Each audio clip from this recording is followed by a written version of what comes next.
महाभारत युद्ध के बाद पंच पांडवों का क्या हुआ? संपूर्ण कथा। महाभारत का युद्ध समाप्त हो चुका था। धर्म की विजय हुई थी, अधर्म का नाश हुआ था। लेकिन क्या आप जानते हैं कि इस महान युद्ध के बाद पंच पांडवों का क्या हुआ? कैसे उन्होंने अपने जीवन के अंतिम समय तक धर्म का पालन किया? आज हम आपको बताएंगे महाभारत के उस अनसुने अध्याय की कहानी जो कम ही लोग जानते हैं। भाग 1। महाभारत के युद्ध के बाद पांडवों ने हस्तिनापुर का शासन संभाल लिया। युधिष्ठिर को राजा बनाया गया और उनके चारों भाई भीम, अर्जुन, नकुल और सहदेव ने उन्हें शासन में सहायता की। युधिष्ठिर ने न्याय और धर्म के अनुसार शासन किया। उन्होंने युद्ध से प्रभावित लोगों के पुनर्वास की व्यवस्था की और राज्य को समृद्ध बनाया। भाग 2। श्री कृष्ण का महाप्रयाण। महाभारत के युद्ध के लगभग 36 साल बाद श्री कृष्ण ने पृथ्वी से विदा ली। जब पांडवों को यह ज्ञात हुआ तो वे अत्यंत दुखी हुए। द्वारका का संपूर्ण नगर समुद्र में विलीन हो गया और यादव वंश समाप्त हो गया। श्री कृष्ण के बिना पांडवों को अपना जीवन निरर्थक लगने लगा। उन्होंने सोचा कि अब समय आ गया है कि वे सांसारिक बंधनों को त्याग कर मोक्ष की ओर बढ़े। भाग 3। महाप्रस्थान की यात्रा। युधिष्ठिर ने अपनी माता कुंती, चाची गांधारी और धृतराष्ट्र को वानप्रस्थ के लिए विदा किया।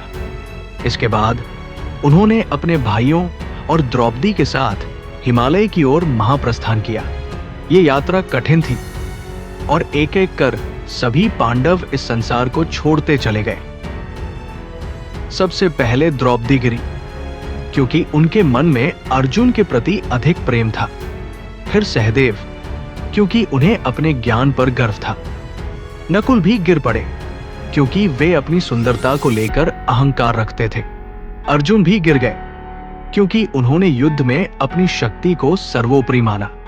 भीम अंत तक युधिष्ठिर के साथ रहे, लेकिन वे भी गिर गए, क्योंकि उन्हें अपने बल पर गर्व था। भाग 4। युधिष्ठिर का स्वर्गारोहण। युधिष्ठिर, जो धर्मराज थे, एकमात्र जीवित बचे। उनके साथ केवल एक कुत्ता था, जो पूरी यात्रा में उनके साथ था। जब वे स्वर्ग के द्वार पर पहुंचे तो इंद्र ने उन्हें स्वर्ग चलने का निमंत्रण दिया, लेकिन युधिष्ठिर ने कहा, मैं इस कुत्ते को छोड़कर स्वर्ग नहीं जाऊंगा। वास्तव में वो कुत्ता धर्मराज यमराज का ही रूप था, जो युधिष्ठिर की निष्ठा की परीक्षा ले रहे थे। युधिष्ठिर अपने संपूर्ण जीवन में कभी झूठ नहीं बोले थे और इसलिए वे जीवित शरीर से स्वर्ग जाने वाले एकमात्र व्यक्ति बने। इस प्रकार पांडवों की ये महागाथा समाप्त हुई। उन्होंने अपना संपूर्ण जीवन धर्म, सत्य और न्याय के मार्ग पर चलते हुए बिताया।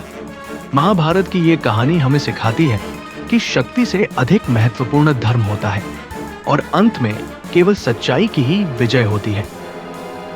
अगर आपको ये वीडियो पसंद आया तो इसे लाइक करें, शेयर करें और हमारे चैनल डिवोशन फैक्ट्स को सब्सक्राइब करें। जय श्री कृष्ण।